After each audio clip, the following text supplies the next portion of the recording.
Things I'd like to bring back from the good old days when I was growing up. Oh, there's so many of them. The rotary phone, okay? Oh, yes, of course, it was antiquated, but we didn't know it. Sometimes our rotary phone had cords so long you could actually go into another room. I'm not kidding, all right? And the rotary phone was great because you couldn't take selfies with it. Can you imagine your parents come walking by and you're holding the phone like this and they're like, "What are you doing?" "I'm taking a selfie of my ass." I don't think that would work. You know what? By the time you got finished dialing the rotary phone, you were tired. Wasn't time to do anything else. So, and yes, there were payphones everywhere when you left the house. As long as you had a dime or a quarter, depending on how old you are, you were good. And some, wipes because there's a lot of diseases on those phones, okay? But it built character. It did. Oh, goodness gracious. So many things. Sunday drivers. I mean, so much fun. I know my parents were Sunday drivers. Do you even know what that is? Not if you're young. You could slow down. If you're going on a road trip and you saw something, some nice scenery, you just look around and, oh, look at the cows. Wow, look at that. It's a barn. I haven't seen a barn. I live in a city.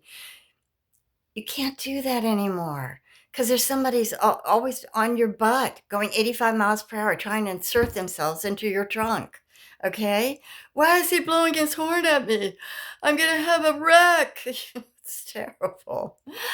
Yeah, there were so many fun things to do back then. Now you can't even do anything without having a background check. Is that your telemarketer calling? Well, he better have a background check. I got news here. Some of them actually haven't had background checks, but if you an envelope folder, you have to have a background check, okay? Yes, I remember I used to babysit and I didn't need a degree and I didn't need a background check. The girl next door would call me up and I'd go over. I was like 8 or 9 years old. And she had an infant. I would pick the infant up. I knew how to change diapers. I knew how to comfort the child. And everything worked out just fine. Yes, my mother was next door if I needed her, but I never needed her. And the child lived. So, I don't know. It was a big difference back then. I just think kids, had a different attitude and a little bit more responsible.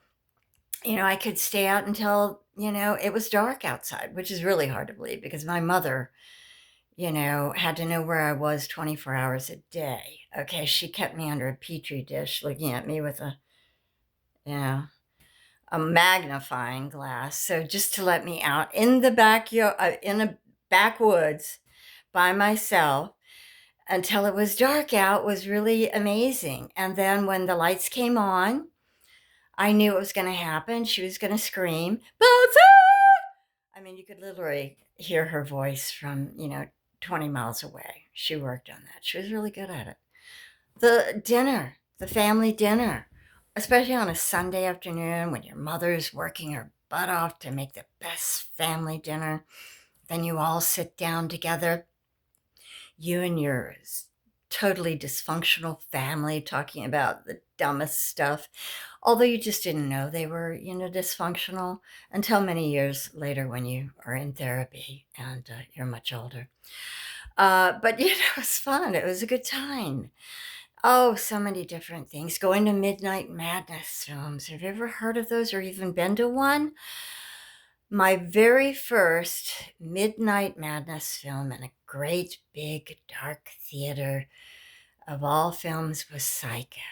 Okay. And it was 12 o'clock midnight. My first boyfriend took me. I had no idea what it was about. We didn't have the internet, so we couldn't, look at reviews or anything. So there I am. It's a great big screen, black and white. And then it was Psycho, the scariest film I've ever seen in my entire life. The showers, oh my God. I have never taken a shower since then without, an assistant someone I know really well, or one of those animals that, you take on an airplane, whatever the hell you, like an assistant animal or somebody that comforts you, an animal that comforts you. I can't think of the word, but yes, it's just the scariest film I have ever seen, always will be.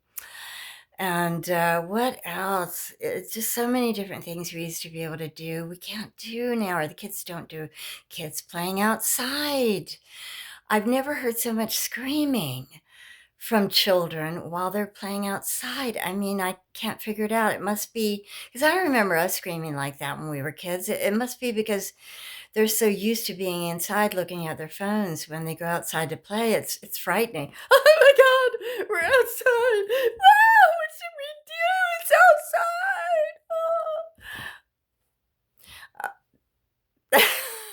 So many different cool things that went on, but yeah. Oh, sports. My mother put me in dance when I was a little tiny kid, but that wasn't necessarily sports.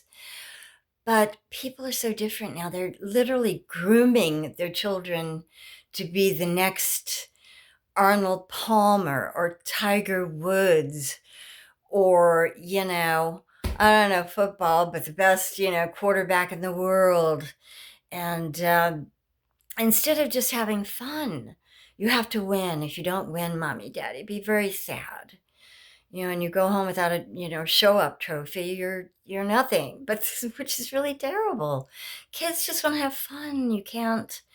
I think you can't make them do stuff.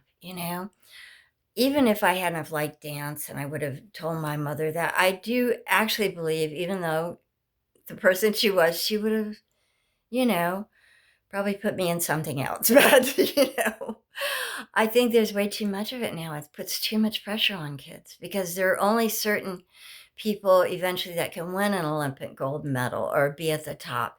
And all the other ones are like, why didn't I make it? And it's sad. You don't want your child feeling like that. It was a better time. People said hello to strangers. Can you imagine? Most of the time we knew people, because we're in our little neighborhood and people didn't go that far. Now people go all over the place and look at their phones and, oh, it's so different. I'd like to bring back the good old days because it was a good time. We knew each other. We said hello. We slowed down. You know, that's what I miss. There's so much more, but those are some of my top things that I miss about when I was growing up. And I think people would appreciate it more these days as well. Yes, they would probably be in shock if we went back to that, but maybe it's a better way of life. That's my story. What do you miss from the good old days? Love to hear from you. Thanks for joining.